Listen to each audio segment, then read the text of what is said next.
సారి కూడా మరొక 4-5 వేల ఇండ్లు ఇవ్వాలనే ఆలోచనతో కేసీఆర్ గారు ఉండే. కానీ ఈ ప్రభుత్వం వచ్చినాక 2 ఏళ్ళు అయిపోయింది. 2 ఏళ్లలో ఒక్క ఇల్లు కట్టలేదు, ఒక్క రూపాయి శాంక్షన్ చేయలేదు, ఒక్క గరీబోనికి కూడా కొత్తగా ఒక స్కీమ్ పెట్టలేదు. ఏమన్నా మాట్లాడితే ఇక ఫ్రీ బస్ పెట్టినాం కదా అంటారు. ఇక ఫ్రీ బస్ కథ ఏందో నాకంటే బాగా మా ఆడబిడ్డలకు తెలుసు. ఆడోళ్ళకి ఫ్రీ అట, మగోళ్ళకి డబల్ రేట్ అట. ఇక గదేం ఫ్రీ బస్సు నాకైతే అర్థం కాదు. ఆడోళ్ళకేమో ఫ్రీ అట, మళ్ళీ మీ ఇంట్లో ఉండే మగోళ్ళకి మాత్రం డబల్ టికెట్. దాంతో ఏం లాభం ఉంటుంది? కుడి చేత్తోని ఇచ్చినట్టు ఎడమ చేత్తోని గుంజుకున్నట్టు.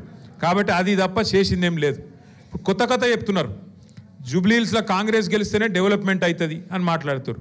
మీకు కొద్దిగా పక్కకు ఎక్కువ దూరం లేదు, ఒక 4 కిలోమీటర్ల అవతలకి సికింద్రాబాద్ కంటోన్మెంట్ కాన్స్టిట్యున్సీ ఉన్నది. కంటోన్మెంట్లో సంవత్సరంన్నర కిందట అక్కడ మన ఎమ్మెల్యే గారు చచ్చిపోయింది. అక్కడ మన లాస్యా నందిత చచ్చిపోతే అక్కడ ఎలక్షన్ వచ్చింది అప్పుడు, పార్లమెంట్ అప్పుడు. అక్కడ కూడా ఇటువంటి కథలే చెప్పారు. 6,000 డబుల్ బెడ్రూమ్ ఇల్లు కట్టిస్తా అని చెప్పిండు ఒక మంత్రి. ఇంకొక ఆయననేమో 1000 కోట్లు ఇస్తా అని చెప్పిండు. మీ అందరు నేను అడుగుతున్నా, జర్రంత అవతలకి మీ దోస్తులు ఉంటారు, మీ చుట్టాలు ఉంటారు, కాదంటే మీకు తెలిసిన వాళ్ళు ఉంటారు. కొద్దిగా అవతలకి ఎక్కువ దూరం లేదు, 2-3 కిలోమీటర్ల అవతలకి. ఒక్కసారి కంటోన్మెంట్లోనే అడుగురి.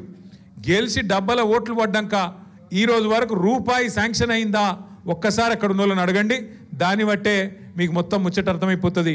కాంగ్రెస్ వాళ్ళకి తెలిసింది ఒకటే, ఓడ మీద ఉన్నప్పుడు ఓడమల్లన్న, ఒడ్డుకు ఎక్కినాక బోడమల్లన్న. ఒడ్డుకు ఎక్కాలే, ఇక తర్వాత జంపు కొట్టాలే, మళ్ళీ ఎవ్వడు కనబడాడు. ఒకటి యాది పెట్టుకొని ఇవాళ గల్లి గల్లి తిరుగుతుండు పొన్నం ప్రభాకర్, తుమ్మల నాగేశ్వరరావు, వివేకు, ఇంకొక 2-3 జమైనరు. ఈ ఏ ఒక్కరు కూడా రేపు జూబ్లీహిల్స్ ఎలక్షన్ 15 నవంబర్ తర్వాత ఒక్కరు కూడా కనబడరు. మళ్ళా కనబడేది గిదే శ్రీనివాస్ యాదవ్, గిదే కేటీఆర్, గదే మాగంటి సునీతమ్మ తప్ప ఒక్కరు కూడా మళ్ళీ మీకు కనబడరు. బీఆర్ఎస్ వాళ్ళు తప్ప ఒక్కరు కూడా కనబడరు. మీరు కార్పొరేటర్ ఎన్నికల్లో గెలిపించింది బీఆర్ఎస్ని, ఎమ్మెల్యే ఎన్నికల్లో గెలిపించింది బీఆర్ఎస్ను. మీ అందరికీ మాటిస్తున్నాం, మీరు చెప్పిన విషయాలు. డబల్ బెడ్రూమ్ ఇల్లు ఇంకా కొన్ని ఉన్నాయి, ఇప్పిమన్నారు. కొట్లాడి అవి కేసీఆర్ కట్టిన ఇండ్లు గల్లా పట్టుకొని, కాంగ్రెస్ వల్ల గల్లా పట్టుకొని అవసరమైతే నాడి వీధిలో గుంజి మీకు ఇండ్లు ఇప్పించే బాధ్యత మాది అనే మాట నేను మీకు విజ్ఞప్తి చేస్తా ఉన్నా. భయపడే అక్కర్లేదు, భయపడే అవసరం లేదు, ఎవరి మెహర్బానీ మనకు అవసరం లేదు. బరాబర్ ప్రజాస్వామ్యంలో ప్రజలే న్యాయ నిర్ణేతలు, ప్రజలే కింగులు. కాబట్టి మీరు ఏది కావాలనుకుంటే గది చేయాల్సిందే గవర్నమెంట్. గల్లవట్టి తీసుకుందాం, భయపడే అవసరం లేదు.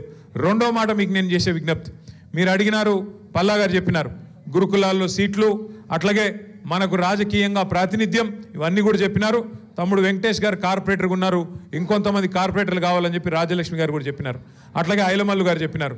తప్పకుండా భవిష్యత్తులో వడ్డెరలకు రాజకీయంగా ప్రాతినిధ్యం ఇవ్వడానికి అన్ని రకాలుగా పెద్దలు కేసీఆర్ గారితో మాట్లాడి శాయశక్తిలో మా ప్రయత్నం చేస్తాం. చివరికి నేను చెప్పేది ఒకటే ఒక్క ముచ్చట, ఇవాళ కేసీఆర్ గారు ఎన్నడూ కూడా మతం పేరు మీదనో కులం పేరు మీదనో రాజకీయం చేయలే. గరీబులను తిరిగి చూసిండు. అందరి గరీబుల కడుపు నింపే ప్రయత్నం కేసీఆర్ గారు చేసిరు. 200 ఉన్న పెన్షన్ను 2000 చేసిండు. కానీ ఎన్నడూ కూడా కులం పెట్టో ఇంకోటి పెట్టో తప్పించే ప్రయత్నం చేయలే. ఇలా ఒక మంచి ప్రపోజల్ మీరు పెట్టిండ్రు, అన్ని చేతి వృత్తులకు ఇస్తురు, 50 ఏళ్ళకే మాకు కూడా ఇవ్వాలే వడ్డెర సోదరులకు అన్నారు. తప్పకుండా ఆ విషయం కూడా పార్టీలో చర్చించి వచ్చే ఎలక్షన్లు ఎట్లాగూ కేసీఆర్ గారు ముఖ్యమంత్రి అవుతారు, మీకు తెలుసు, నాకు తెలుసు, అందరికెరికే. ఆ ఆలోచన కూడా తప్పకుండా చేసుకుందాం. మీరు మాత్రం 11వ తారీఖు నాడు తప్పకుండా మన అభ్యర్థి గోపీనాథ్ భార్య సునీతమ్మను గెలిపించి కేసీఆర్ గారిని మరింత శక్తివంతుని చేసి, ఈడికెళ్ళే మొదలైంది కేసీఆర్ మళ్ళీ తిరిగి వస్తుండు, తప్పకుండా జూబ్లీహిల్స్కి వెళ్ళే కథ మొదలైంది అన్నట్టు మీ తీర్పు ఉండాలి. ఆ సౌండ్ ఢిల్లీలో అయిన వాడాలని చెప్పి మళ్ళొకసారి కోరుతూ పేరున అందరికీ నమస్కారాలు. జై తెలంగాణ.